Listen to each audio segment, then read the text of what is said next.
Assalamualaikum warahmatullahi wabarakatuh. Eh, di hari ini kita akan ada satu materi yang cukup menarik, yaitu sebuah sebuah fenomena di mana desain itu yang di dunia profesi kita ini cukup unik, dan setiap perencana atau setiap arsitek punya metode masing-masing ketika mereka mengeksekusi desainnya. Tapi di sini kita angkat kembali, di situ ada penelitian di balik itu. Nah, ini kadang-kadang kita sebenarnya saya nggak pernah meneliti kalau dalam mendesain, tapi yang menarik malah justru ada yang berpendapat juga dalam desain itu selalu ada penelitian, walaupun sedikit, walaupun tidak dirasakan, ataupun ada yang bilang black box lah, ada yang white box lah, ada yang glass box lah, red box. Nanti mungkin materi ini bisa membuat kita ada pencerahan, dan diharapkan nanti di sesi kedua, di sesi diskusi dan tanya jawab, ataupun ada perspektif yang lain bisa membuat hidup suasana kita malam hari ini. Nah, kebetulan hari ini kita ada sponsor. Di sini ada bukan sponsor ya, ini mitra kita sih. Jadi ada sahabat kita dari Good Sense di sini yang bisa dilihat ada logonya, yaitu sebuah provider ACP, aluminium composite panel, yang cukup ini di profilnya juga cukup menarik, dan dia cover mulai dari PVDF dan maupun ada interior, eksterior, dan ini saya unik juga ada yang ada apa nih, kayak gloss gitu ya, warnanya tuh ada kayak gloss, nggak tahu kelihatan apa enggak ya, ada yang kayak kayu gitu. Nah, ini cukup menarik untuk mungkin sebagai alternatif teman-teman, alternatif yang cukup baik. Jadi biasanya mitra-mitra IAI Jawa Timur ini ya materialnya bagus-bagus sih sebenarnya, jadi ya bisa jadi pilihan untuk teman-teman mengaplikasikannya di proyek yang dikerjakan.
Mungkin ada sapaan sebentar ya dari Mas Untung dari Good Sense.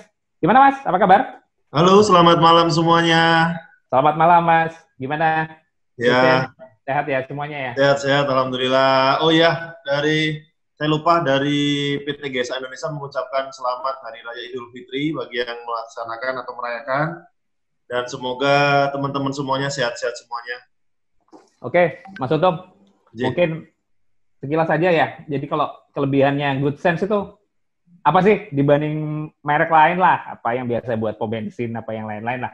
Oh, oke. Saya jelaskan sedikit sebelum mulai acara.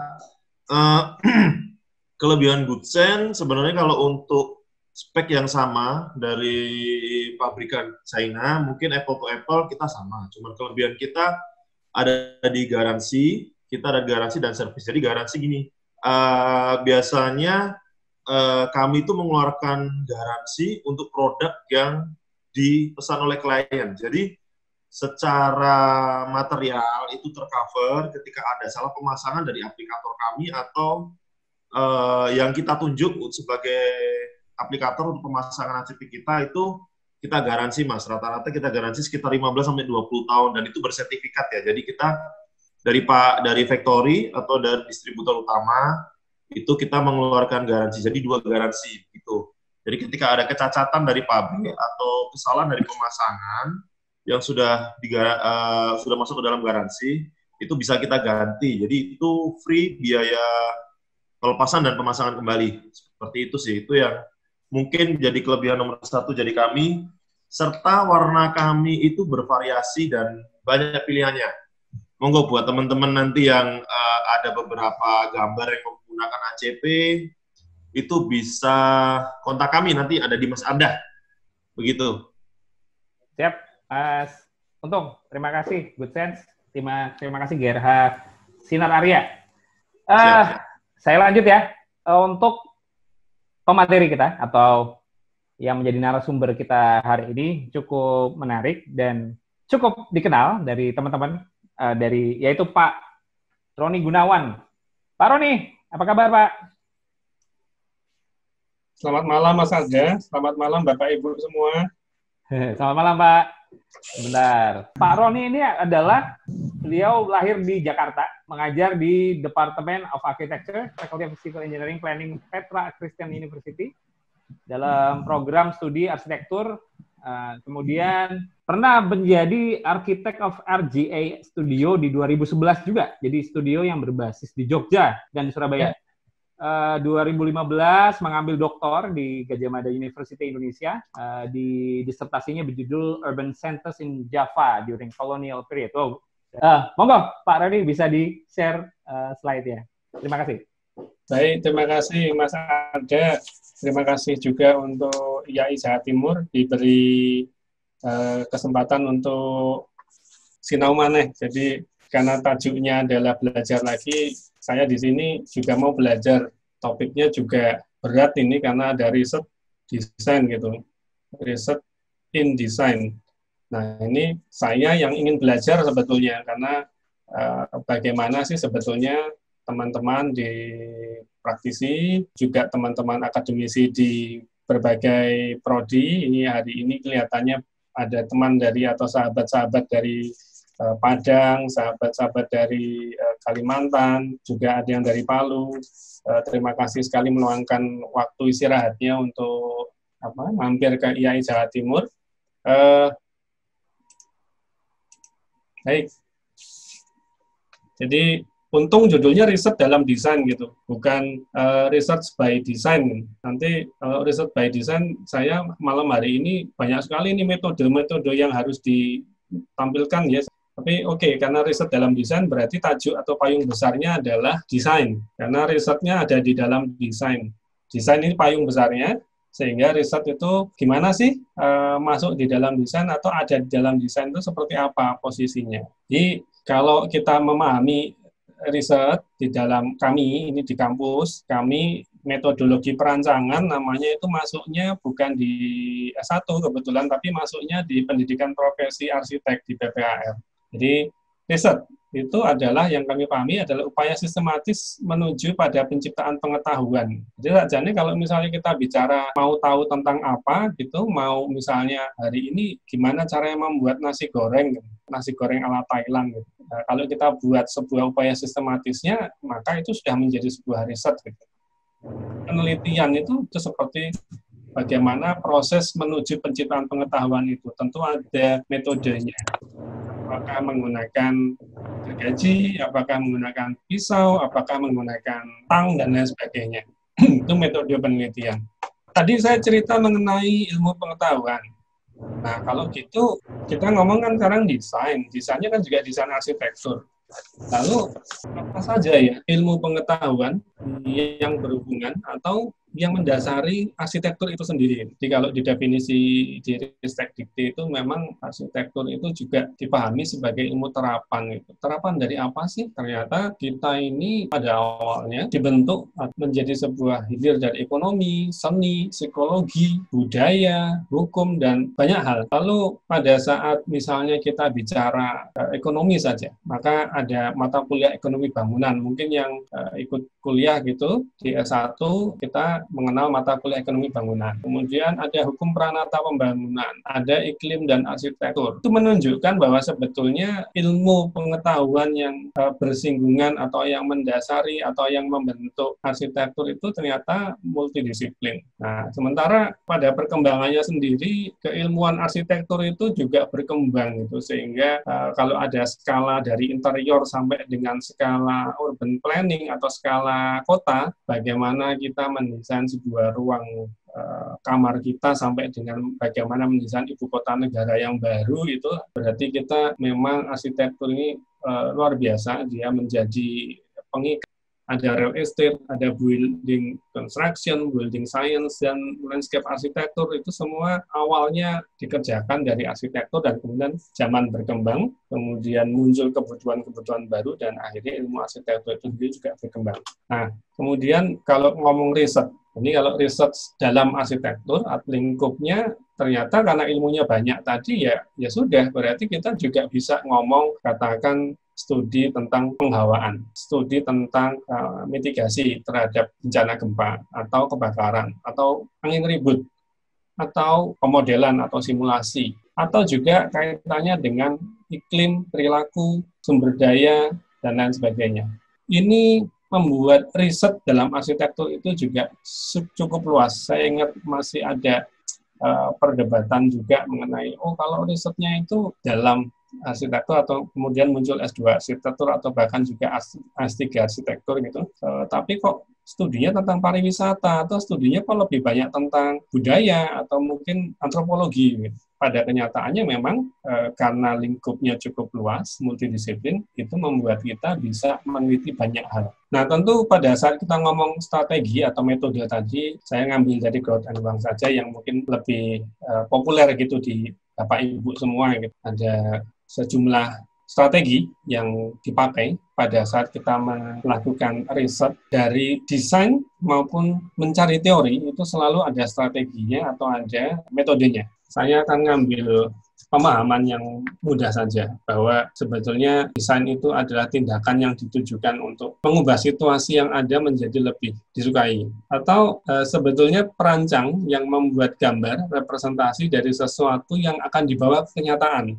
Hal yang penting yang dilakukan oleh setiap perancang adalah memberikan bagi mereka yang memberi pekerjaannya adalah membuat artefak baru. Jadi deskripsi seperti apa artefak itu seharusnya. Jadi ketika klien meminta desainer untuk mendesain, yang mereka inginkan itu sebenarnya adalah deskripsinya. Deskripsi dari seperti apa sih artefaknya atau produk apa yang ingin mereka harapkan. Nah, kalau dihubungkan sekarang apa sih bedanya gitu, nanti riset di dalam desain sama risetnya di S2 atau risetnya di S3 gitu. Ada grafis yang mungkin agak simplifikasi ya, tapi yang namanya riset itu memang simplifikasi ya, artinya dia mencoba membuat semuanya menjadi lebih mudah dipahami gitu. Jadi dalam skema ini praktisi itu melakukan desain porsinya lebih besar daripada riset. Kemudian di dalam S2 atau konsultan yang spesialis atau mungkin juga PhD atau doktoral gitu, kita menggunakan research by design. Jadi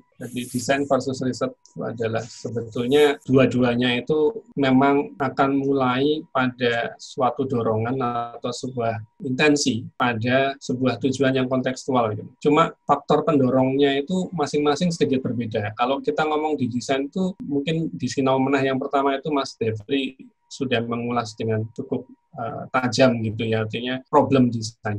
Masalah sebuah desain itu menjadi kunci utama dari bagaimana desain itu terselesaikan. Nah, kalau penelitian kita menggunakan istilah pertanyaan.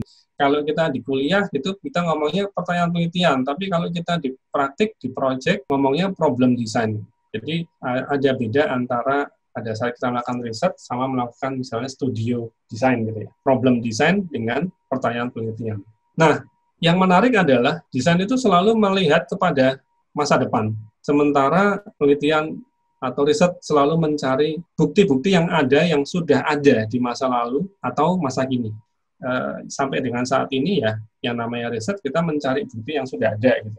Nah, ini muter-muternya sebetulnya kalau dibilang kalau desain itu ada di posisi sebelah kanan dan bawah, ada artefak events gitu. Jadi ini kondisi nyata. Gitu. Kondisi nyatanya adalah sebuah produk desain kita, entah sebuah bangunan, entah sebuah kawasan begitu. Kalau kemudian kawasan itu kita riset atau kita coba cari pertanyaan-pertanyaannya, kok bisa ya kawasan ini kumuh begitu, atau kok bisa ya bangunan ini menjadi tidak digunakan lagi, atau itu kita ngomong research context.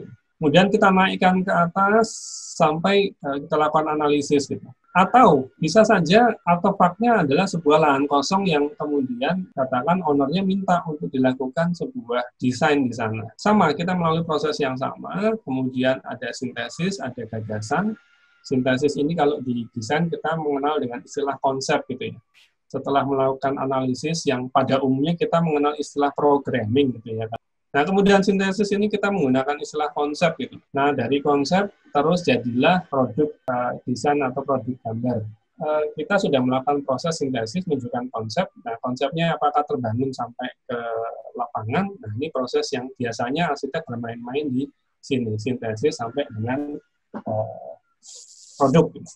Nah, yang sebelah kiri ini antara riset sampai analisis ini seberapa dalam kita lakukan? Karena sebetulnya kontribusi antara riset dengan desain. Riset dia menghasilkan pengetahuan, tapi desain dia menghasilkan produk gambar gitu ya, dari skala kecil bangunan sampai kawasan misalnya. Nah, kemudian temporal fokusnya masa depan, karena akan digunakan di masa depan, bukan digunakan di masa lalu ya. Sementara riset berbasis kepada fakta-fakta yang sudah ada. Jadi tadi faktor pendorongnya adalah masalah desain, sementara riset faktor pendorongnya adalah pertanyaan penelitian. Nah, kemiripannya atau kalau kita lihat dibagi antara desain sama riset, sebetulnya antara desain itu dengan riset, loh apakah desain itu tidak terstruktur? Gitu? Ya kalau di dalam riset itu metode ilmiahnya, scientific metode-nya itu memang kalau ditanyakan dalam penelitian itu biasanya ayo bikinkan kerangka berpikirnya gitu, supaya terstruktur gitu. Nah, sebetulnya di desain pun juga sama, dia sistematik. Kalau nggak sistematik, desainnya nggak jadi-jadi gitu. Jadi cuma bulat aja, muter gitu, nggak mengeluarkan produk gitu. Selalu ada sistem yang berlaku di dalam sebuah biro atau di sebuah praktik desain. Bahkan sebetulnya prosesnya ada induksi, deduksi, dan abduksi gitu terjadi juga di keduanya. Nah, kalau di riset itu kita mengenal abduksi itu sebagai hipotesis gitu ya. Nah, abduksi itu kalau di desain itu semacam mungkin kayak loncatan gagasan gitu ya. Intuisi, kalau saya bilang begitu. Kalau misalnya Mas Arga itu sudah punya pengalaman banyak sekali, tiba-tiba dikasih project A gitu, wah ini kayak gini pasti begini Pak, industrial aja Pak, atau kayak gini pakai kayu aja Pak, atau nanti pakai baja aja gitu. Itu secara intuitif sudah bisa muncul. Nah, nanti logiknya itu akan tinggal dilanjutkan kepada proses analisis dan sintesis. Jadi kurang lebih kalau kita bicara scope atau lingkup, di desain kita juga bicara gitu, ada mikro, ada meso, bahkan ada makro. Nah, kalau di riset ada teori kecil, teori menengah, teori besar. Ada sosial konteks, karena kita nggak ngomong konteks yang tidak mengada-ada, ya. Sosial konteks karena kita berhubungan dengan manusia yang kita desain. Nah, sekarang pengantar diskusi, jadi sebetulnya masih ingat Bapak Ibu semua dengan Chris Jones, design methods gitu ya, bagaimana dia mengusulkan divergence dan convergence-nya.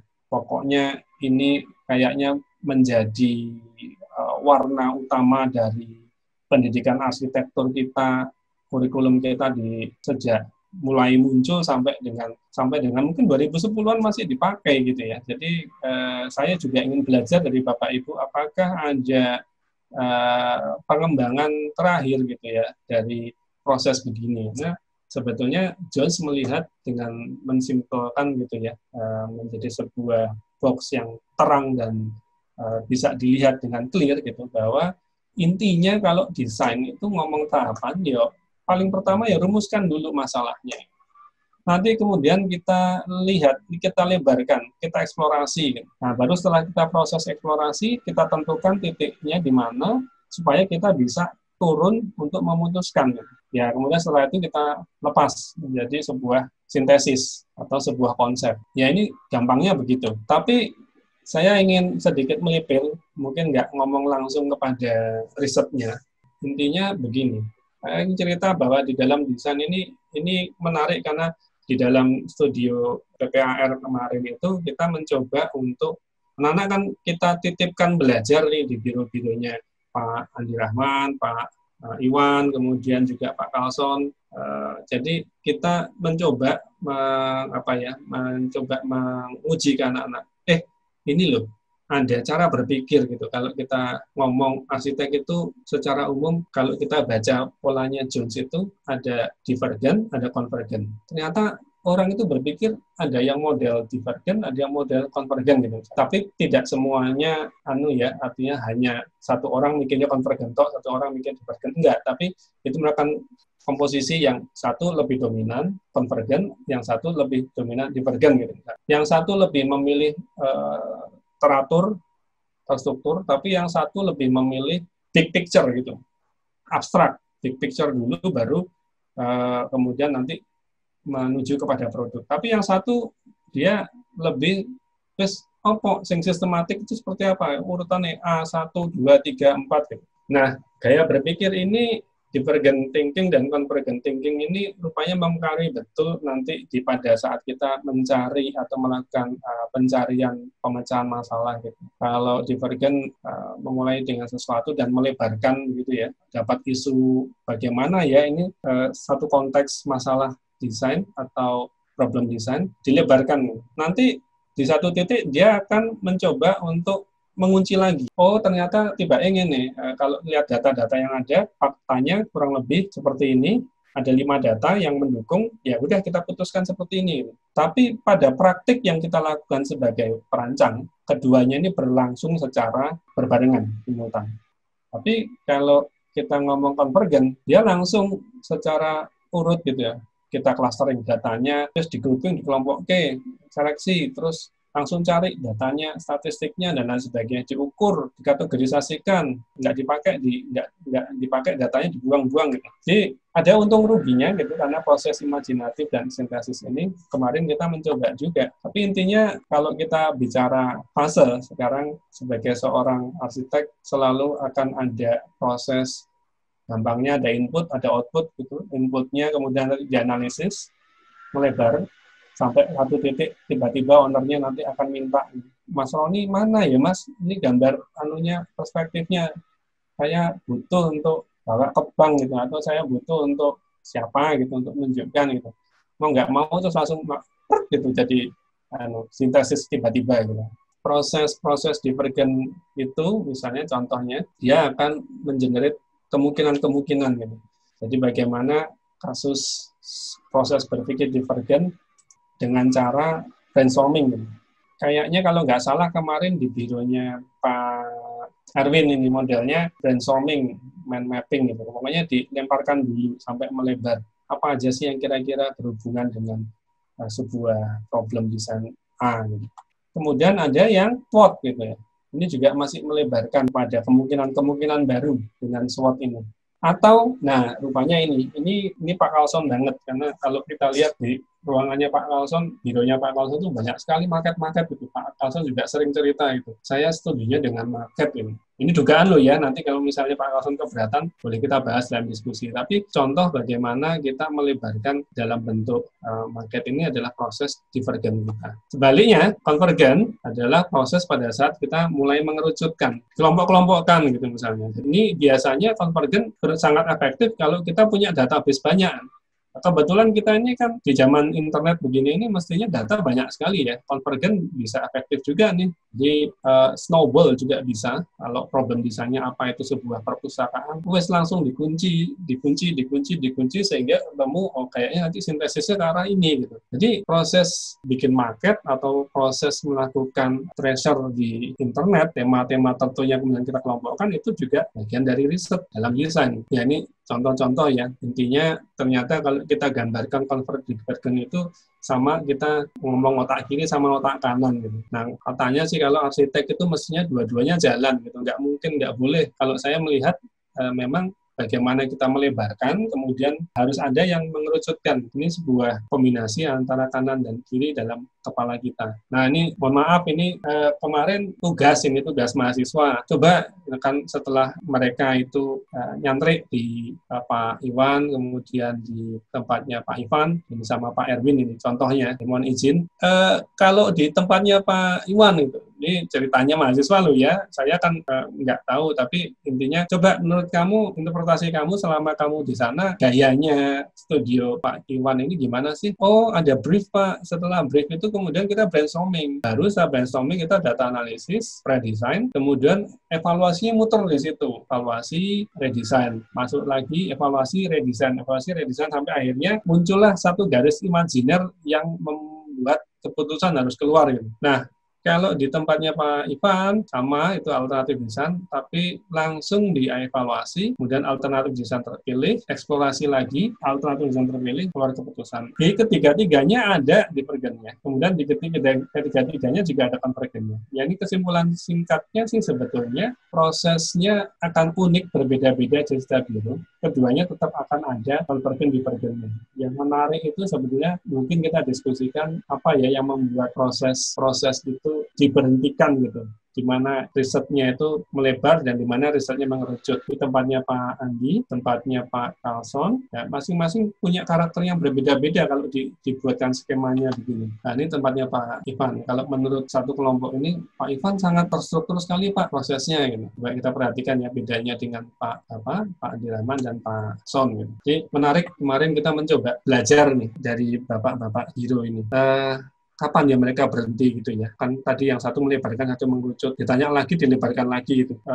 Ternyata ada stopping rule dalam desain. Stopping rule itu membuat kita tidak kemudian terus-menerus memutar gitu, tapi pada akhirnya memang bukan sesuatu yang perfect atau sempurna, tapi desain itu adalah sesuatu yang good enough. Jadi ini lebih sebagai satu aturan dalam desain metode untuk membuat proses ini bisa komplit atau lengkap secara realistis dalam kerangka waktu yang tertentu. Apa saja sih stopping rule itu? Apa itu budget? Apa itu mungkin deadline? Apa itu permintaan owner kepada kita? Gitu. Nah, kalau kita lihat di dalam proses kita itu kan problem ada yang diberikan, ada yang kita mencari sendiri. Sehingga kita lebarkan, discover, terjadi divergent, kemudian mendefine, itu ada terjadi convergent, kemudian di-develop lagi, di-deliver. Ini adalah proses yang pada saat kita melakukan desain itu adalah proses pre-design, schematic design, design development, sampai dengan gambar konstruksi. Kalau kita lihat di slide sebelah kiri, itu ini adalah yang terjadi di studio kita atau di studio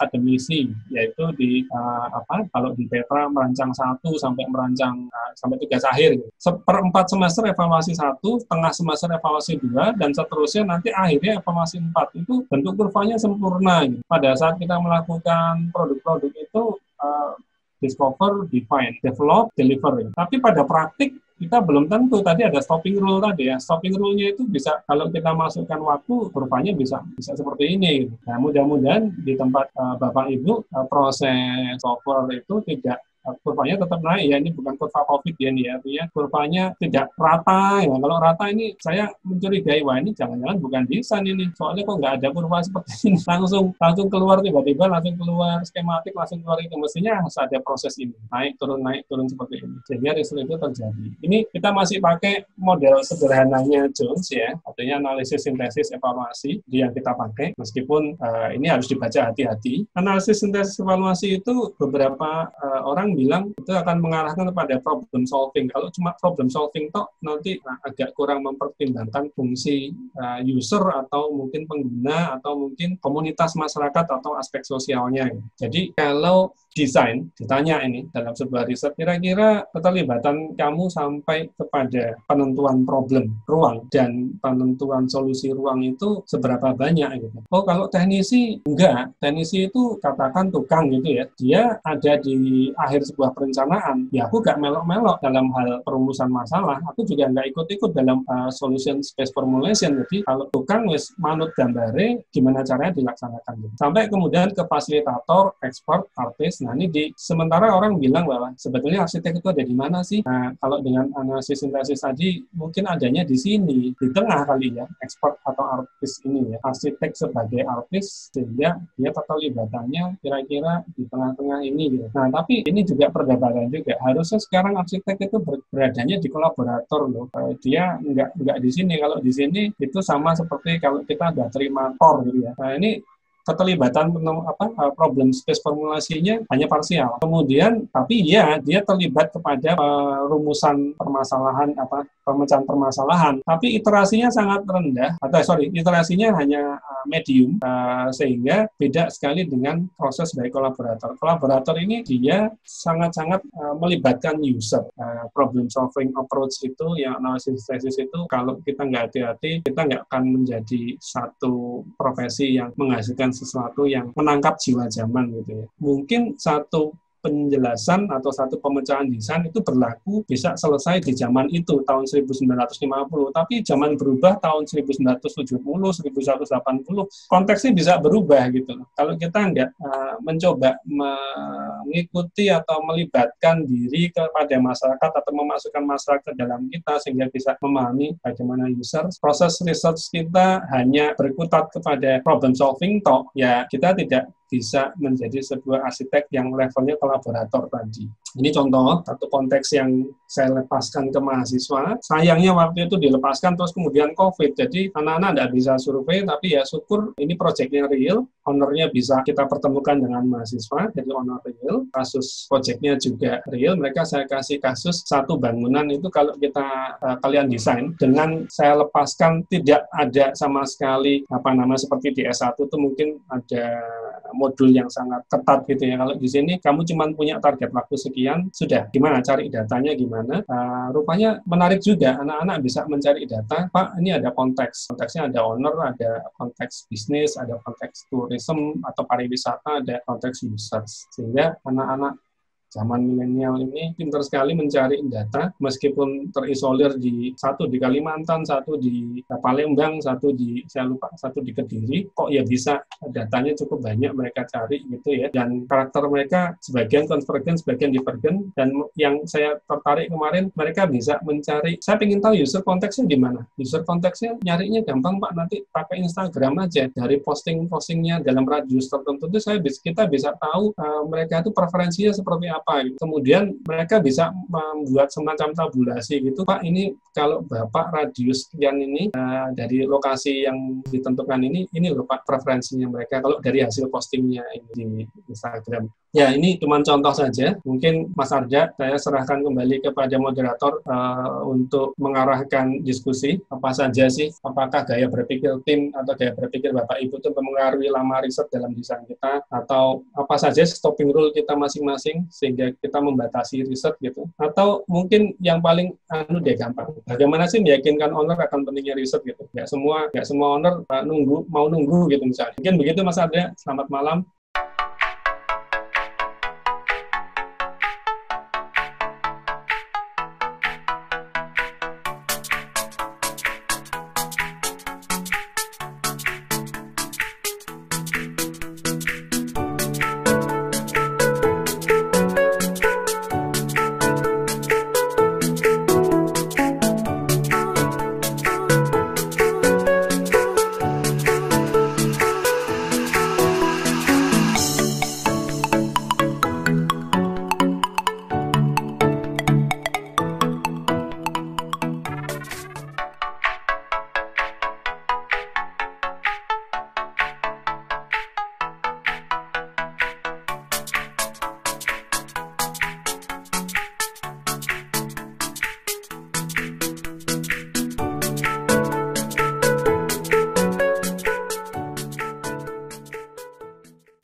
Monggo, sebelumnya saya ulang lagi, ini ada Good Sense yang cukup menarik untuk bisa diaplikasikan di proyek-proyek bapak-bapak ya.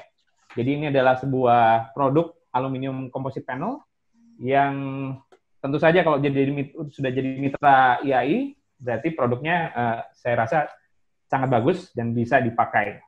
Bisa dikontak di nomor yang sudah ada di chat di Mas Untung, ataupun mungkin ada dealer-dealer yang ada di sekitar Anda. Monggo, pertanyaan pertama ataupun diskusi ataupun tanggapan, Pak Bambang. Malam-malam, Pak. Ya, menarik. Oke, matur suwun Mas Arda. Ya.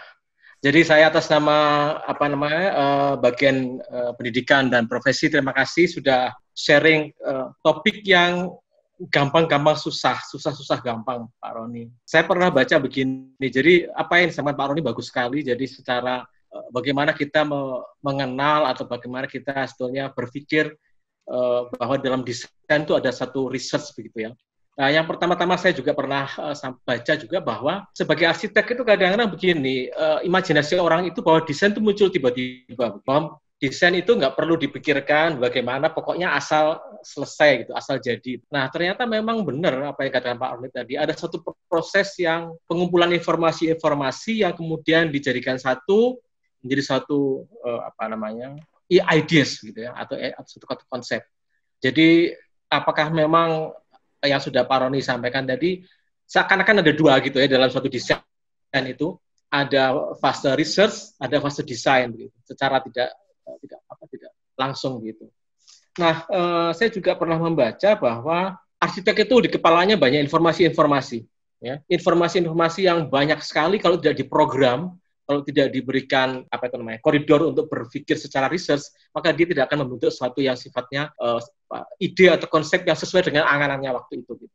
Nah, sebetulnya kalau menurut Pak Roni ini ada nggak sih perbedaan cara berpikir ya? Cara berpikir arsitek-arsitek masa lalu dan masa sekarang, apalagi anak-anak sekarang ya. Jadi sebetulnya pergeserannya di mana begitu. Ini mungkin perlu sekali karena partisipan kita kan sangat bervariasi nih ya.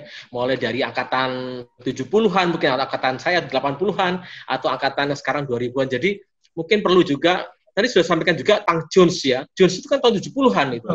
Dan lucunya Jones itu terinspirasi oleh teknik mesin begitu. Cara berpikir orang mesin gitu. Jadi sebetulnya kalau kita mau berpikir terus terang gitu ya, kita ini dipengaruhi oleh bidang lain sebetulnya, tidak hanya dari bidang arsitektur. Saya ingin memberikan garis bawah bahwa sebetulnya desain itu tidak muncul tiba-tiba gitu. Jadi desain itu ada satu pemikiran-pemikiran yang logik begitu. Nah, ini tadi Pak Roni sudah menerangkan. Nah, saya berusaha untuk apakah memang yang kita tangkap dan juga Pak Roni tangkap dan juga semuanya ditangkap ini hampir sama atau tidak. Jadi saya kira itu saja Pak Roni. Terima kasih untuk input-inputnya menyegarkan kembali kita. Oke, kita aja Pak Arda, Mas Arda, terima kasih. Matur nuwun, Pak Bambang. Gimana Pak? Langsung Pak ya dari Pak Roni.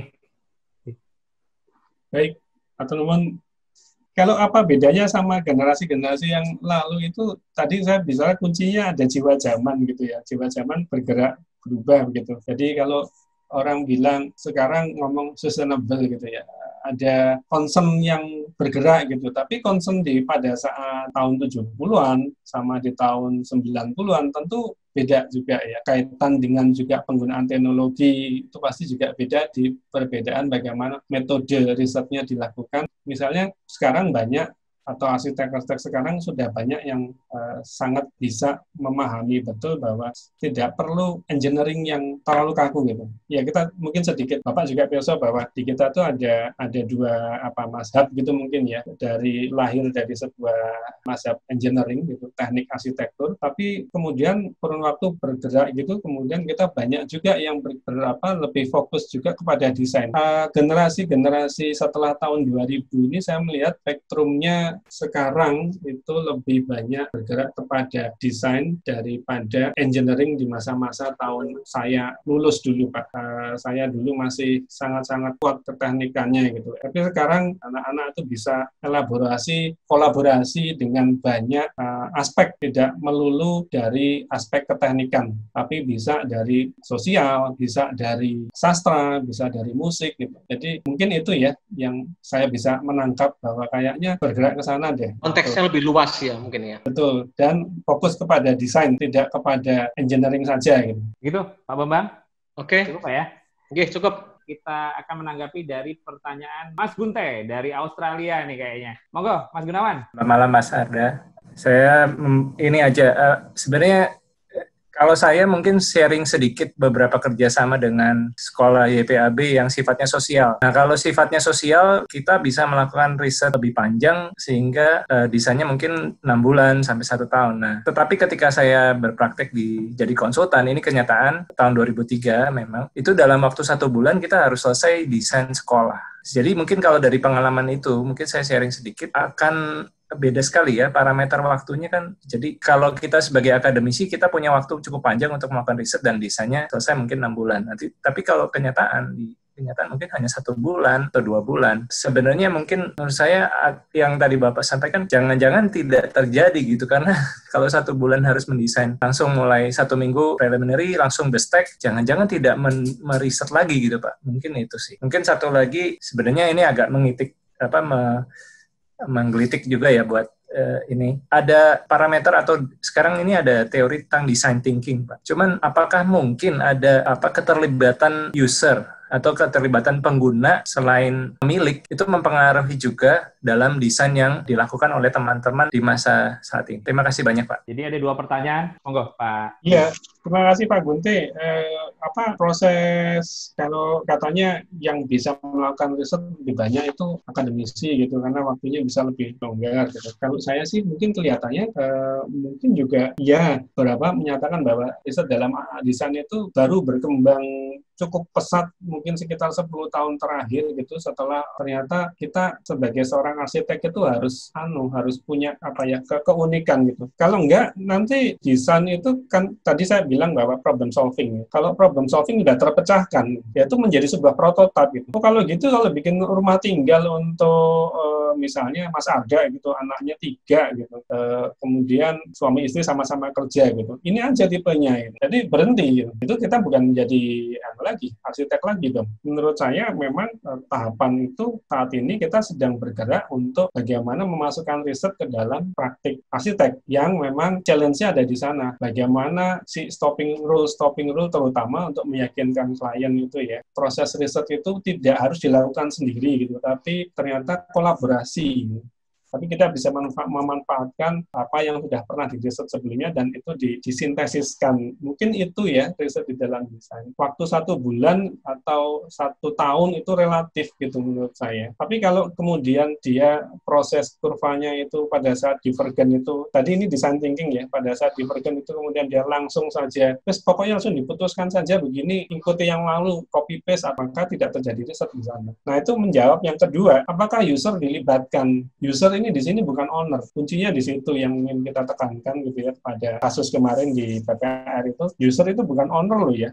Jadi user itu penggunanya, ownernya minta dibuatkan sebuah ruang meeting atau sebuah restoran gitu. Lah usernya siapa? Ya bukan ownernya. Usernya adalah siapa yang datang ke sana. Nah kemudian mereka melakukan riset dengan kira-kira siapa yang mau datang. Lah ownernya saya kan ini gini. Kadang-kadang arsitek itu ditanya sama ownernya, Mas tanahnya kayak gini nih cocoknya sampingnya restoran. Tapi gimana ya restoran kayak apa ya? Nah kalau kita di akademisi anak-anak S1 kan mungkin agak strict gitu ya, misalnya kayak gini karakternya, spesifikasinya begini. Tapi ini kalau kita lepaskan begitu, ownernya kemudian bertanya balik kepada kita, rupanya kita harus melakukan riset di situ. Jadi pelibatan user dalam hal ini adalah bagaimana menangkap dalam kasus yang saya sampaikan tadi adalah bagaimana kita menangkap preferensi si user. Tapi ini kita bicara lagi mengenai desain partisipatori, itu juga yang Pak Gunti lakukan sebetulnya, melibatkan user. Dalam hal ini bagaimana si user itu ya ini menuntut waktu yang lebih panjang ya, artinya si arsitek harus terlibat ke dalam kasus atau konteks seperti yang dilakukan di kampung kota, perbaikan kampung dan lain sebagainya. Kita sedang bergerak ke arah situ bahwa arsitek itu sebagai kolaborator, bukan lagi sebagai artis yang problem solver. Gimana Mas Arya? Mas Gunawan? Terima kasih Pak. Pak, saya jadi penasaran nih Pak, kalau ketika definisi user ini bisa dibandingkan dengan stakeholder gimana tuh Pak? Misalnya kayak mereka tidak menggunakan, tapi terimpact oleh dampak dari keberadaan sebuah environment baru gitu. Misalnya di sebuah kawasan dengan adanya mall misalnya, itu akan meningkatkan ekonomi atau membuat sustain ekonomi sebuah kawasan atau dana, itu bukan user berarti Pak ya? Ini saya cuma memperjelas. Ya, justru yang maksud saya kita harus meningkatkan kekritisan kita bahwa pada saat sebuah proyek diberikan kepada kita itu jangan hanya melihat kepada ownernya gitu, tapi kita juga mampu untuk secara kritis seberapa bisa kita memberikan value lebih gitu. Kalau misalnya kemudian kekritisan itu juga kita libatkan si ownernya bahwa Pak, usernya bukan cuma ini. Jadi ini stopping rule juga ya. Gitu Mas Arda. Ya Pak, ini saya melanjutkan. Nah ini ada yang bertanya juga Pak. Jadi apakah tahapan menjadi penting dalam desain? Oke. Kalau tahapan di dalam kita proses desain, makanya tadi ada sistematik gitu ya. Kalau misalnya di riset ada metodologi, atau ada metode gitu ya. Sebenarnya kita di dalam desain kan ada sistematika dalam mendeliver produk gitu ya. Produk akhir kan adalah berupa sebuah artefak. Kalau kita bicara misalnya kontrak kita sampai pengawasan berkala gitu ya. Berarti kan ya sampai bangunan selesai kita dampingi gitu. Di tahap awal adalah sebuah problem. Nah, sehingga tahapan-tahapan tentunya sangat penting pada saat tahapannya ketemu 3 bulan gitu ya, misalnya dari tahapan awal sampai desain skematik, berarti kita punya waktu untuk melakukan elaborasi, kemudian memutuskan. Pertanyaan berikutnya Pak, dari Tisa, bagaimana membatasi riset yang kita lakukan untuk tidak masuk ke bidang lain? Saya kira arsitektur tidak terbatasi secara keilmuan ya, artinya dia lintas disiplin dan tentu kita harus bisa melebarkan, tapi itu tadi sekali lagi batasannya adalah kalau kita problemnya apa, kemudian nanti kita bisa memutuskan bahwa risetnya akan memecahkan atau menjawab masalah apa yang mau ditanya dalam risetnya. Kalau kaitannya adalah masalah fasad gitu ya. Terus kemudian nanti kita bicara mengenai bagaimana fasad itu menimbulkan impresi tertentu gitu, berarti kita harus bicara soal psikologi dong. Jadi kita belajar tentang psikologi atau mungkin kita melakukan riset tentang persepsi masyarakat yang melihat itu. Jadi ya kita selalu kita minjem disiplin yang lain menurut saya. Malah lebih ke arah ini Pak ya, potensi untuk keterlibatan bidang lain itu cukup besar, Pak. Ya, Pak, betul ya. Jadi untuk melengkapi bidang arsitektur sendiri. Ini ada sahabat kita, Pak, dari Mas Tony sudah tunjuk tangan. Monggo, Mas Tony. Iya, selamat malam. Selamat malam, Pak Roni. Selamat malam, Pak Tony. Iya, saya cuma mau menanggapi, Pak. Menarik sih.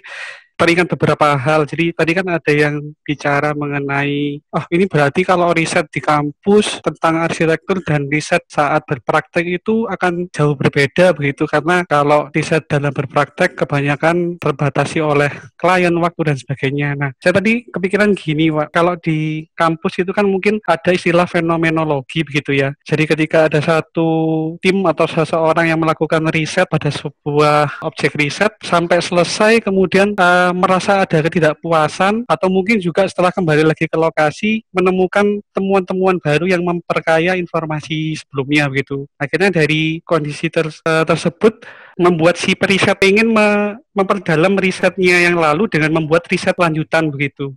Nah, kalau saya lihat dari sudut pandang itu, saya sih melihatnya kalau dalam praktek arsitektur, riset bisa jadi tidak cukup terbatas dalam satu proyek saja begitu. Bisa jadi riset itu akan terus meningkat atau berkembang ketika kita mendapatkan proyek-proyek yang entah itu sejenis, entah itu yang karakteristiknya sama, sehingga makin lama si arsitek ini akan jadi terbuka wawasannya, lebih punya kemampuan yang meningkat begitu. Mungkin itu sih Pak. Mungkin Pak Roni bisa memberikan tanggapan mungkin Pak. Terima kasih Pak. Baik, terima kasih Pak Tony. Saya setuju sekali Pak Tony, karena sebetulnya yang kita takutkan adalah kalau kita terus berhenti ya. Jadi misalnya satu tahapan proyek itu kemudian sudah ketemu permasalahannya, kemudian kita pecahkan sehingga kita sudah menemukan satu tipe gitu. Terus kita ulang-ulang terus tipenya gitu. Artinya jualan barang yang sama gitu. Tapi di dalam praktik kita tadi kata kuncinya kan adalah memang kita tidak bisa menghasilkan sesuatu yang perfect gitu ya. Tapi mungkin sesuatu yang good enough dengan kemudian terikat oleh stopping rule tadi, kita kumpulkan, tapi saya masih ngutang nih. Ngutang saya adalah pada saat saya kemarin mendesain itu, ternyata material, misalnya, saya pernah satu kasus itu di tepi pantai, kemudian materialnya ternyata dominan besi, terus ternyata karat. Akhirnya kita kemudian mencari penyelesaian, tapi tidak di proyek itu, tapi di proyek selanjutnya. Hutang itu dibayar dengan riset di proyek selanjutnya. Jadi saya setuju, kemudian bagaimana intuisi bekerja itu mungkin sesuatu yang muncul karena terbentuk. Tadi Mas ada bilang bahwa karena ada background knowledge, pengalaman sebelumnya, sehingga intuisi lebih cepat keluar. Ya, kelihatannya abduksi, yang tadi istilahnya terminologinya abduksi itu adalah, kalau begini nanti rasanya ini. Gitu. Itu dengan adanya pengalaman yang panjang atau pengalaman yang banyak dan rasa ingin meningkatkan knowledge, mestinya setiap project itu selalu lebih baik dari project sebelumnya. Seharusnya begitu ya, Mas Alda, Pak Roni. Iya, terima kasih Pak Roni, menarik sekali. waktu tadi Pak Roni menjelaskan tuh saya sedikit keinget sama satu kondisi. Jadi beberapa waktu yang lalu pernah mendapat kesempatan untuk mengerjakan fasilitas pendidikan begitu, karena waktu, karena tuntutan dan sebagainya. Ya seperti yang disampaikan Pak Roni tadi, masih punya utang tapi belum bisa dibayarkan. Kemudian ada satu kesempatan yang ternyata sama-sama fasilitas pendidikannya, karena waktunya bisa lebih panjang dan benturan-benturannya lebih banyak permasalahannya. Untungnya utang-utang yang kemarin itu bisa diselesaikan di situ begitu. Ya, saya terima kasih ke Pak Roni karena sudah memberikan penjelasan yang luar biasa, Pak. Terima kasih, Pak. Ini istilahnya tabungan riset, Pak ya? Apa gimana, Ya, Pak Roni? ya, saya terima kasih Pak Tony. Saya ingin bertanya sebetulnya seberapa jauh sih kita terchallenge untuk itu bagi arsitek gitu ya. Karena saya pribadi itu memang selalu terchallenge untuk selalu yang menjawab yang kemarin. Tapi kelemahan saya adalah kadang-kadang ownernya menunggu kelamaan gitu kan. Terus dikasih segini aja sudah cukup, kamu kok masih nanya lagi, maksudnya masih elaborasi lagi. Itu tadi menjawab beberapa pertanyaan. Proses divergennya berhentinya sampai kapan gitu misalnya. Terus kapan kita konvergen gitu. Kadang-kadang saya dalam praktik itu mencoba untuk bernegosiasi dengan owner. Sebentar Pak, ini masih di eksperimen lagi atau kita coba alternatif selanjutnya gitu. Mungkin gitu Mas Arda. Oke Pak Roni, matur nuwun. Ya. Saya tertarik dengan kita ngobrol langsung dengan Pak Riyandi nih kayaknya. Cukup intens nih untuk melakukan pertanyaan. Gimana Pak? Muncul di layar, dinyalakan videonya, kita ngobrol nih Pak sama Pak Roni. Ya, terkait sama tadi ya, riset dan desain tadi menurut saya ya. Memang kadang-kadang kita mencoba untuk mendekotomi gitu ya, desain ya desain, riset ya desain. Tapi sebetulnya dari sisi arsitektur itu saling menunjang. Artinya kalau desain itu tanpa riset, dia akan buta gitu ya. Tapi kalau misalnya riset tidak ada desainnya, itu juga lumpuh. Dia nggak bisa berpartisipasi atau kontribusi dalam dunia nyata. Artinya tadi kadang-kadang kan kita kalau orang yang sudah praktisi kan teori itu apa sih, tahapan itu apa sih dan sebagainya. Kalau saya melihat sebuah tahapan itu sebagai salah satu cara untuk supaya desain pertama bisa dipertanggungjawabkan, dan yang kedua dievaluasi. Jadi bisa letak salahnya di sini gitu kan. Jadi saya kira begitu Mas Roni. Jadi dalam dunia keprofesian itu jangan meninggalkan riset atau eksplorasi kecil-kecilan lah gitu kan. Jadi itu pentingnya di situ supaya si arsitek menjadi lebih kuat, lebih berpengalaman dan semakin berwawasan luas. Gitu Mas Roni. Saya tertarik juga tadi. Ini penting juga dalam konteks di mana pengembangan kurikulum di jurusan gitu ya. Gitu Mas. Ya, ini Mas Kian ngasih kata kunci yang saya tadi lupa itu, evaluasi. Kalau di kampus itu ya kita kenalnya evaluasi, tahapan-tahapan itu dievaluasi. Kalau di praktik kita kenalnya termin mungkin ya. Ada penanya dari Antonio Heltra. Saya Antonio dari Malang. Bagaimana dengan adanya intuisi? Tadi lanjutkan ya Pak ya berarti. Atau feeling. Oh ini beda nih. Intuisi dan feeling yang bersering-kali muncul spontan, tiba-tiba, klik dan cocok dalam proses berpikir desain. Apakah bisa dimasukkan dalam dikotomi divergen-konvergen tadi? Atau karena sepemahaman saya tidak jarang juga kita mendesain itu mengedepankan feeling dan rasa yang dirasa-rasa. Wah, banyak perasaan ini. Kok kayaknya pasnya begini deh untuk membaca kebutuhan klien.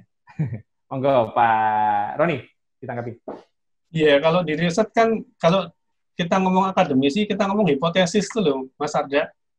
Hipotesis itu kan kita omong kosong sebetulnya. Omong kosong tuh karena harus dibuktikan gitu ya. Kalau saya punya penelitian tentang bagaimana hubungan antara suara dengan wayfinding teman-teman yang tunanetra gitu misalnya. Kalau tunanetra itu kan selama ini kita pakai guiding pad itu ya. Padahal mereka juga punya cara lain misalnya dengan suara misalnya. Terus gimana ya kita mendesain bangunan kita dengan suara misalnya. Itu kan menjadi sebuah hipotesa. Oh, berarti bisa harusnya gitu. Tapi kalau intuisi di dalam proses desain tadi sama kan ada namanya abduksi. Abduksi itu kalau di riset namanya hipotesis, kalau di desain namanya intuisi. Tapi kalau menurut saya intuisi munculnya juga tidak tiba-tiba karena dia memang berdasarkan pengalaman kita gitu ya. Intuisi muncul karena kita ada semacam pengalaman kolektif, baik dari pengalaman kita belajar dari S1, dari SMA, atau mungkin pengalaman praktik kita, itu yang kemudian membentuk tabungan tadi. Saya percaya betul bahwa intuisi adalah background knowledge yang terbentuk dan bisa muncul pada saat sebuah problem itu dinyatakan. Begitu Mas Arda, mungkin untuk menjawab Antonio. Oke, saya lanjutkan.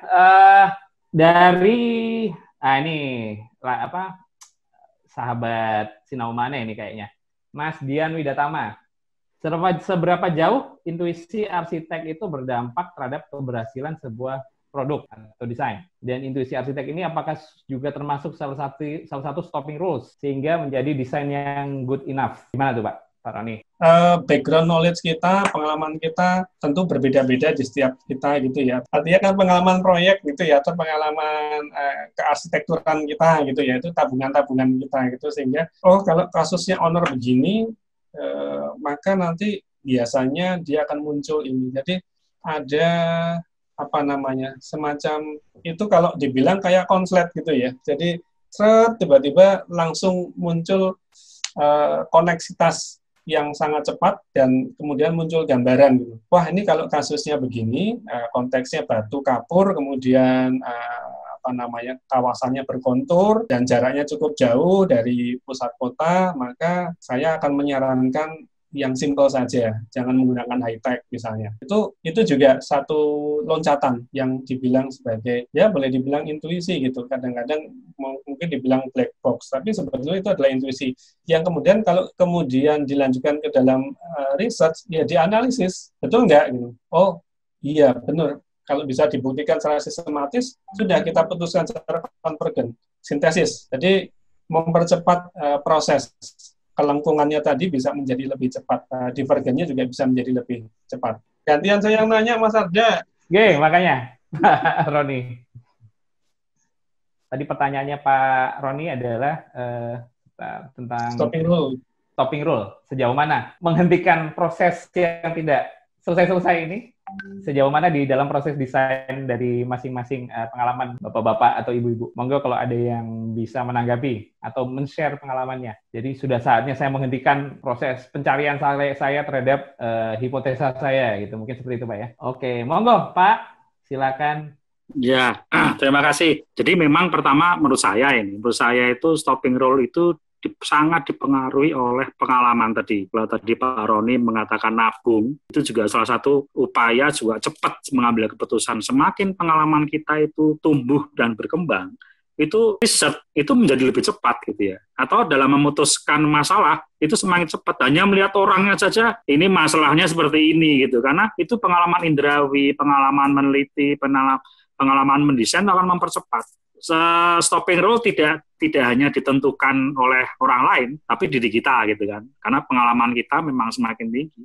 Kalau menurut saya seperti itu ya. Jadi pengalaman saya kalau misalnya saya mahasiswa aja lihat dari jauh gambar tuh, ini gambarnya nggak beres. Karena melihat cara garisnya, cara ininya sudah ketahuan gitu kan. Dulu mungkin kita ya bingung, dimarahi jelek kok, bisa jelek sih. Karena mungkin dosen kita sudah pengalaman. Cara garis saja masih begini, pasti ini masih ada keraguan-raguan. Kira-kira begitu yang terkait sama stopping rules tadi. Tapi tadi juga ini ya terkait dengan tim ya. Kalau nggak salah pertanyaan ya, itu bagi saya penting sekali. Nggak ada seorang arsitek itu sempurna keseluruhannya. Karena otak kita itu hanya diberi 10% saja dari seluruh kemampuan otak, sehingga membutuhkan orang lain di dalam konteks pengambilan keputusan. Sehingga tadi yang terkait sama konvergen dengan divergen itu sama-sama semua berbarengan untuk memutuskan sesuatu. Jadi menurut saya tim itu penting dalam mempercepat stopping rules tadi. Artinya kalau misalnya terkait dengan pendidikan di mahasiswa, mungkin bayangan saya pentingnya di dalam tugas itu ada tim gitu ya, ada kelompok sehingga bisa saling mendiskusikan. Tapi soal itu kan kamu ahli apa. Saya kira kalau misalnya arsitek itu ditentukan dia sendiri tidak mungkin, pecah dah sih. Siap Pak. Ya, terima kasih, Pak. Ini ada yang nanggapi, Pak Roni atau Pak Roni dulu? Ada Mas Tony juga pengen bertanggap. Monggo, silakan. Langsung Mas Tony ya? Monggo Mas Tony. Ya, kalau berkaitan dengan stopping rule, kembali lagi ke cerita yang saya sampaikan tadi. Jadi, memang waktu itu proyeknya cukup lama, tapi karena terlalu banyak permintaan, kemudian informasi yang disampaikan itu kurang fokus, kami coba di tim itu bikin satu target di awal bahwa yang kami rancang ini fasilitas untuk mandi santri begitu ya. Kalau kami melihat kondisi yang aslinya, yang kondisi existingnya itu tidak manusiawi, kemudian kurang bersih dan sebagainya. Nah, di awal kami coba set goal akhirnya apa nih dari desain kami gitu. Karena permintaan dan sebagainya itu meluas dan waktunya jadi makin lama, kami coba strict pada target awal tadi sih Pak Roni. Kalau bangunannya ini sudah berfungsi secara benar, kemudian sudah memanusiakan si santrinya ketika melakukan aktivitas bersih diri dan sebagainya, kami coba sampaikan ke klien bahwa tahapannya sampai di sini. Kalau misalkan pun mau lebih dari itu, yang sifatnya bukan prinsipil, misalkan tambahan kecil-kecil yang itu tidak merubah konsep besarnya begitu. Kurang lebih sih itu sih Pak Roni. Terima kasih Pak Roni. Ini jadi tabungan risetnya Pak Roni nih kayaknya ya. Tapi baru 2 Pak yang jawab ya.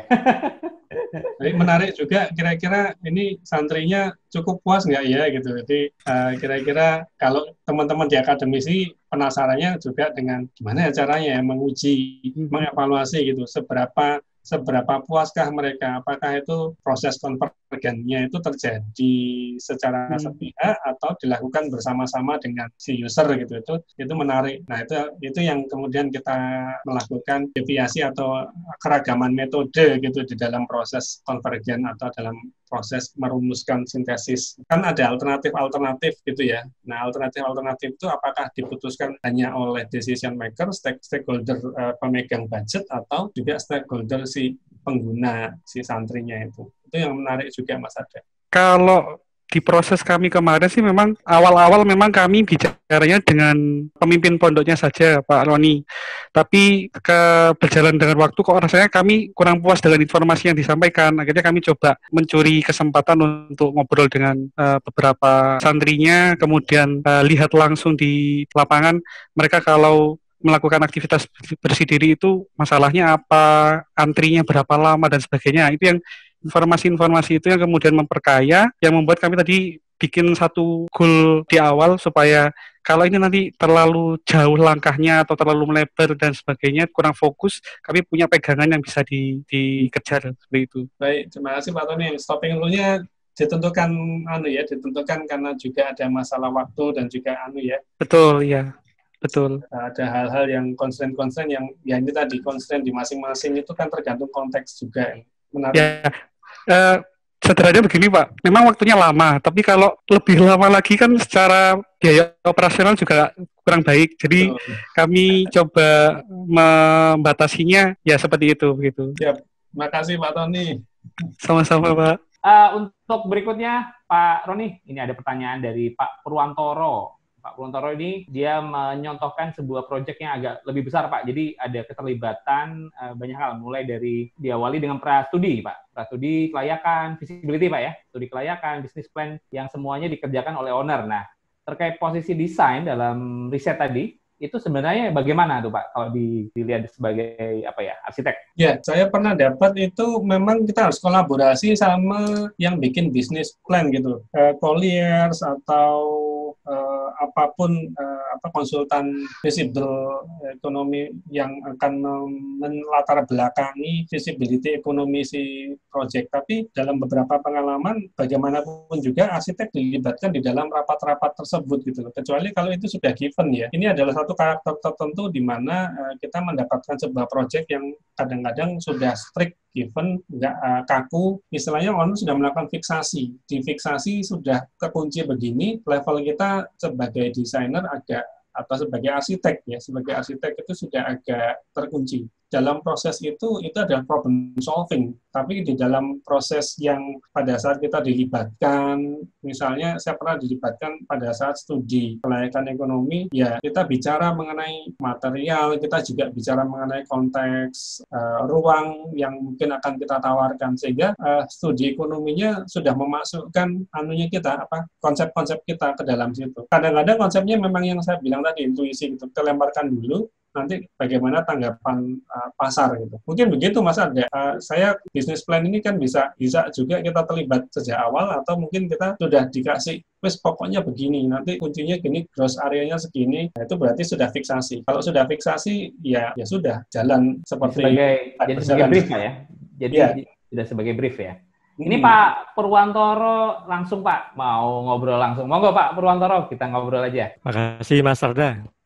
Ya, ini ke Pak Roni. Mungkin sekalian menjawab yang tadi ya, stopping rule ya. Karena itu dari perencanaan untuk arsitek itu mendapatkan proyek itu bisa swasta secara individual maupun swasta secara yang lebih makro. Mungkin proyeknya lebih besar. Dan ada satu lagi karakter yang kita mendapatkan dari pemangku kepentingan atau proyek-proyek pemerintah. Nah, mungkin stopping rule di situ pun akan berbeda-beda. Mungkin kalau terlalu lebih kecil, mungkin dari sisi seorang arsitek bisa dengan sendiri atau dengan tim yang lebih kecil bisa memutuskan suatu desain. Tapi kalau di proyek pemerintahan, itu mungkin ya memang ada batasan-batasan yang sudah membatasi, kita sudah di dalam box itu ya. Ada waktu, biaya, dan beberapa hal yang mungkin terkait regulasi. Nah, kalau di swasta yang mungkin proyek yang lebih besar, stopping rule itu bahkan mungkin tidak pernah stop. Pernah ada beberapa kasus proyek itu, dulu waktu saya kerja di konsultan, sampai saya keluar, sampai sekarang pun proyek itu nggak pernah stop, karena nggak pernah realisasi. Jadi dari keputusan desain itu terkait banyak sekali stakeholder yang akan terlibat di situ. Mungkin itu saja tambahan saya. Terima kasih Pak Roni, Mas Arda. Matur nuwun Pak Purwantoro. Monggo Pak Roni. Ya, terima kasih Pak Purwantoro ini sudah share. Iya Pak, saya setuju sekali ini semakin kompleks tentu akan semakin banyak faktor stopping rule-nya itu tadi, dan bisa jadi bahkan tadi Pak Purwantoro menceritakan ada satu proyek yang lanjut terus, konsep skematik, dievaluasi skematik lagi gitu misalnya ya, karena kalau ownernya ada 8 gitu misalnya, terus nggak rampung-rampung, owner 1 nggak puas, ulang lagi, terus malah akhirnya katakan misalnya budgetnya tidak ada, habis untuk proyek yang lain, diputuskan yang lain. Saya setuju sekali. Di sini ada pertanyaan lagi dari Pak Riswanda Setio. Oh, ini yang sahabat kita juga yang sudah mengikuti kita juga bersama-sama. Apakah divergen itu dalam praktek arsitektur muncul pada situasi a priori karena sudah memiliki referensi, sedangkan pola konvergen itu cenderung muncul pada saat memerlukan posteriori karena belum memiliki referensi tersebut. Misal menghadapi tipologi atau proyek yang baru. Gimana tuh Pak Roni? Kalau saya sih tadi secara natural, secara alami itu mungkin melihat proses yang terjadi pada saat problem diberikan kepada kita itu kecenderungannya adalah kita melebarkan atau mendivergensikan gitu ya. Sehingga pada saat kita menemukan sebuah proyek baru, problem baru, saya pada pengalaman itu kebetulan mana proyek swasta gitu ya. Kalau proyek-proyeknya pemerintah mungkin problemnya akan hampir mirip-mirip gitu ya. Tapi kalau di proyek swasta itu kan problem itu selalu owner baru atau lokasi baru, ownernya sama, lokasinya baru gitu. Sehingga selalu akan muncul divergen. Nanti konvergennya muncul pada saat kita sudah mulai mengumpulkan titik-titik, oh ini kurang lebih ini, kurang lebih ini, kurang lebih ini. Nah, itu kemudian nanti dikerucutkan. Menurut saya justru pada saat kita sudah punya background knowledge yang cukup banyak, cukup besar, proses itu bisa lebih cepat. Proses kelengkungannya, divergen kemudian konvergen itu tetap terjadi, tapi bisa dirapatkan dengan, tadi Pak Gunte bilang 1 bulan gitu. Mungkin saja bisa 1 bulan. Atau kita punya tim yang luar biasa banyak, atau kita bisa melakukan kolaborasi. Ada beberapa sahabat yang dengan caranya bisa melakukan kolaborasi kerja gitu Mas Arda. Jadi prosesnya tidak dilakukan sendiri. Gitu Mas Arda. Ya Pak. Jadi berikutnya langsung Pak Priyo Suprobo berkomentar nih Pak. Jadi untuk bisa jujur atas fenomena arsitek dalam paradigma riset dan desain, arsitek memang sebagai manusia harus selalu meletakkan posisinya sebagai pembelajar. Terima kasih Pak Priyo. Kemudian dari Pak Akbar Fala, apakah pasca pandemik ini perlu dilakukan riset untuk desain arsitektur ke depannya? Wah, ini sudah tren nih kayaknya ya Pak Roni ya. Di mana-mana. Sinau meneh nomor 6 kayaknya ini. Ya. Tapi menarik loh ini. Ya. Gimana studio kita setelah new normal ini. Nah, titip ke Pak Devri sama Mas Yuna ini. Saya kira nanti new normal kita, studio kita tetap perlu kah? Ya, pasti perlu ya, studio ya perlu. Cuma maksudnya jangan-jangan kita nanti kerjanya kolaborasinya lebih banyak nih, lebih intens gitu ya.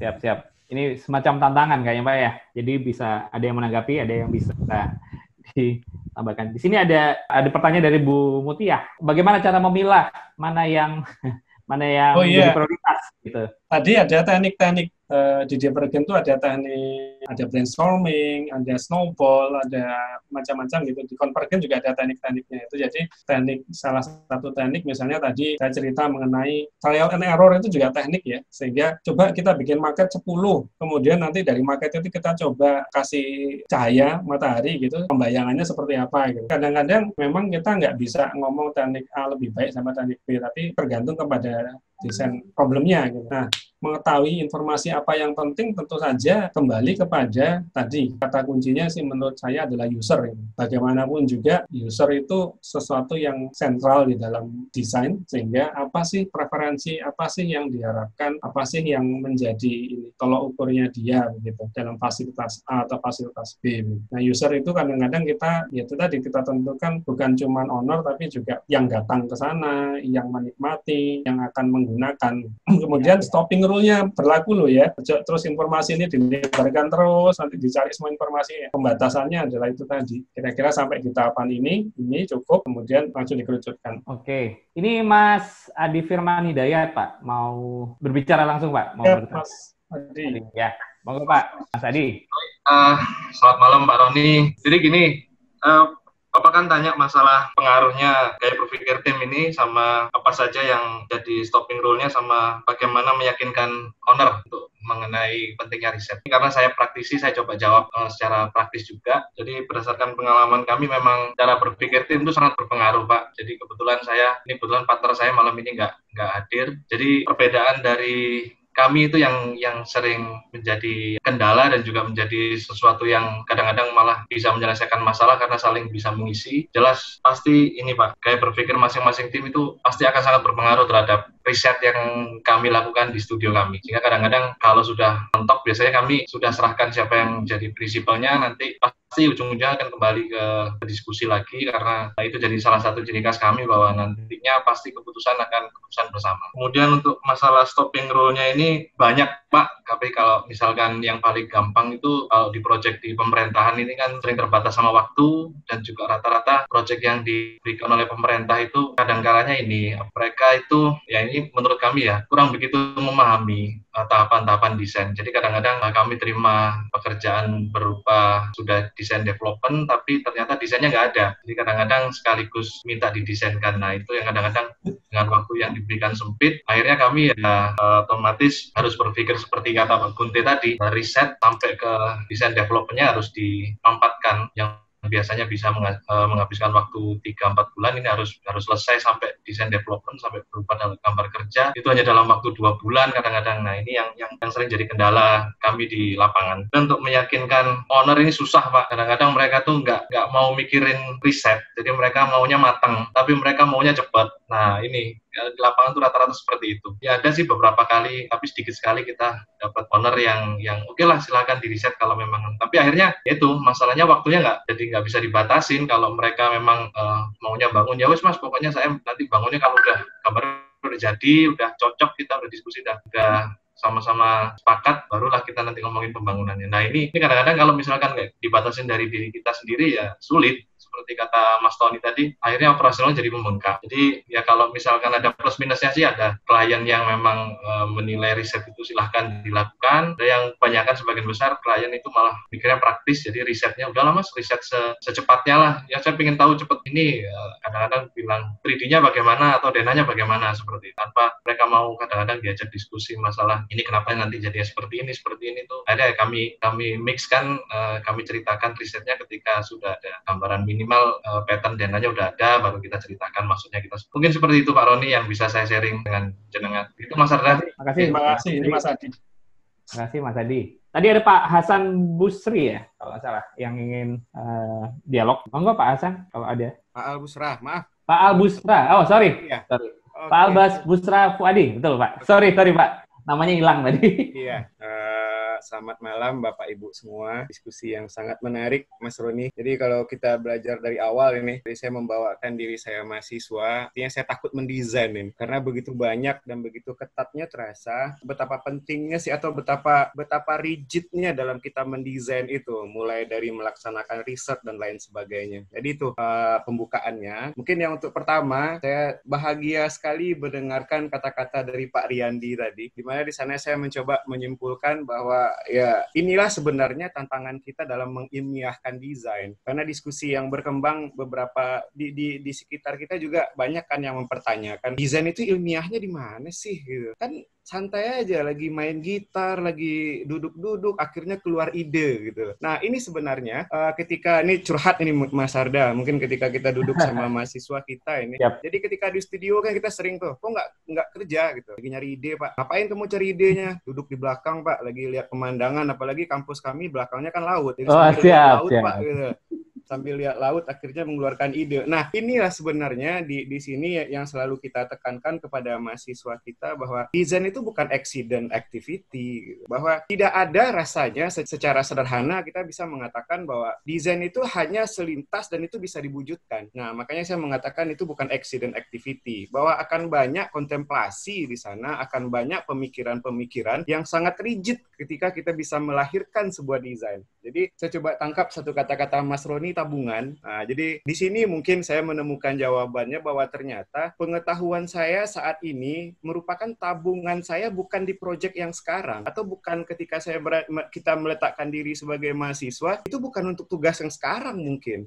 Mungkin sekarang kita hanya disuruh membuat parkir dan lain sebagainya, tetapi kita memaksa mahasiswa untuk riset aktivitas yang lain, dan kita menemukan aktivitas yang lain. Nah, mungkin itu yang saya tangkap dari istilahnya Mas Roni tadi dengan tabungan. Bahagia sekali rasanya Mas Roni menemukan kata-kata tabungan itu. Ini bisa disebutkan ke mahasiswa besok. Nah, mungkin terakhir yang ingin saya sampaikan juga melalui kita semua di sini, saya mencoba berpikir kayak adik-adik mahasiswa di kampus. Jadi gini kecenderungannya, bahwa seakan-akan kita sebagai dosen ini selalu mengerem mahasiswa. Jadi gini, misalnya kita lagi tugas membuat rumah. Nah, kita paksa anak ini, ya coba jalan. Kita kasih brief rumahnya untuk seorang arsitek kah, seorang dokter kah, atau seorang pengangguran sekalipun. Kita maksa mereka riset dong. Coba pelajari, kalau istilahnya Mas Roni tadi, konteks, mencoba melihat konteksnya, mulai dari pelaku, aktivitas, habit, dan lain sebagainya. Nah, mahasiswa kita ini, apalagi generasi sekarang ini kan maunya loncat, dia nggak mau ditahan, dia mulai berpikir, Pak, kita desainnya kapan? Gitu. Iya, sabar. Pertemuan berikutnya kita masih menganalisis ruang dalam. Pak,